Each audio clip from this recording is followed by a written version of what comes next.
24, Natanz had transformed into a true subterranean fortress. Thousands of the world's most powerful machines were at work there, refining nuclear fuel to near weapons-grade levels. It was like a loaded gun pressed against the temple of their neighbors.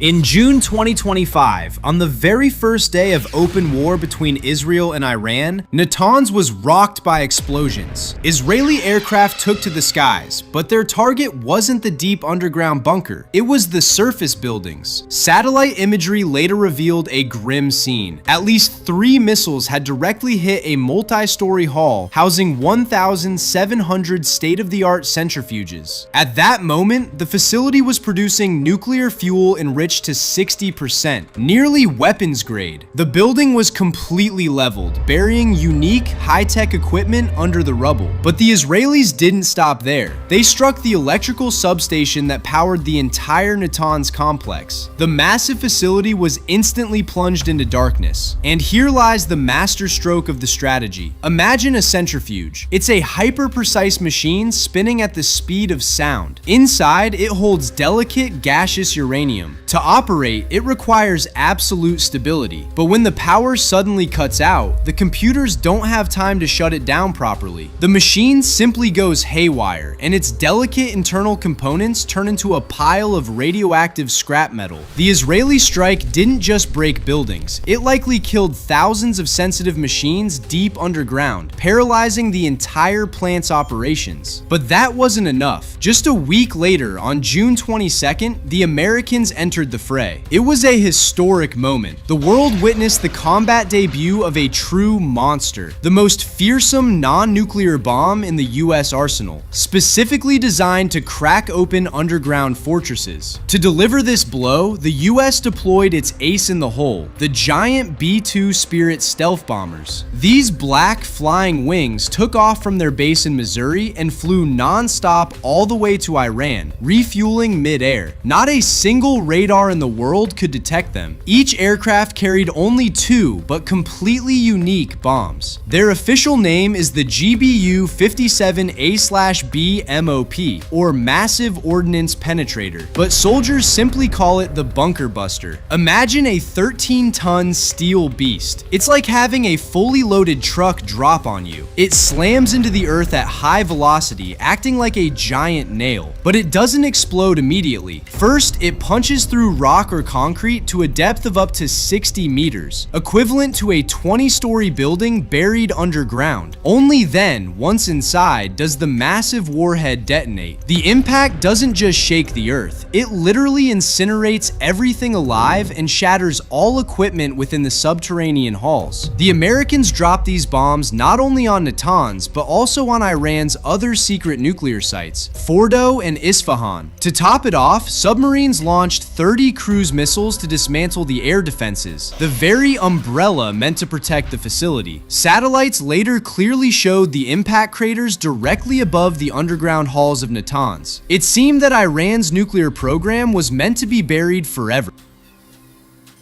But Iran proved to be incredibly stubborn. Instead of surrendering, they did something that terrified intelligence agencies worldwide. Just a few months after the American bombing, satellites picked up strange activity near Natanz. Deep in the Zagros Mountains, only about a mile from the old plant, the Iranians began the rapid construction of a new super bunker. This site was nicknamed Kue Kolang Gazla, which in Persian means Pickaxe Mountain. The name turned out to be prophetic. They literally had to gnaw through solid rock to hide. Satellites showed the Iranians digging tunnels 24/7 in 3 shifts.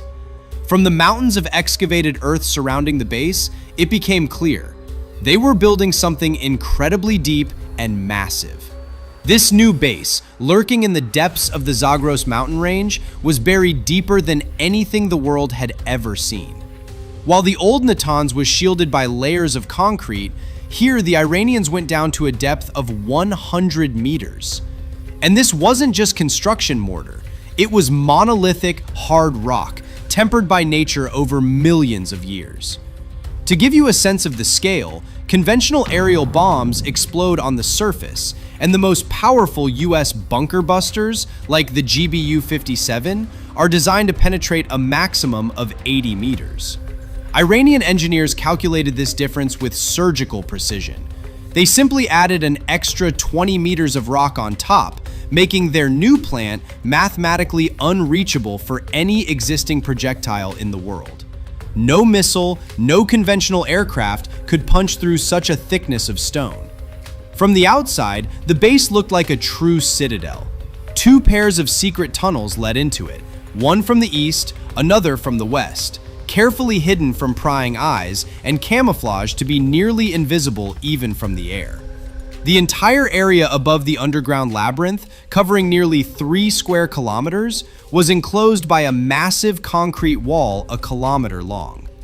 Armed guards stood on the towers, surrounded by the latest radar and anti-aircraft systems. Satellites tracked how the piles of excavated earth around Pickaxe Mountain grew by the day, while the roads to the facility were widened and reinforced. Iran was building a fortress inside which an atomic bomb could be assembled in peace, even if a carpet bombing campaign was happening outside. It was this underground labyrinth inside Pickaxe Mountain that became the primary and most difficult target of the 2026 attack we are talking about today. Generals in Washington faced a logical question.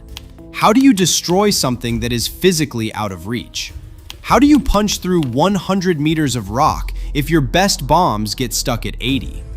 The solution that the US and Israel came up with was both brilliant and terrifying.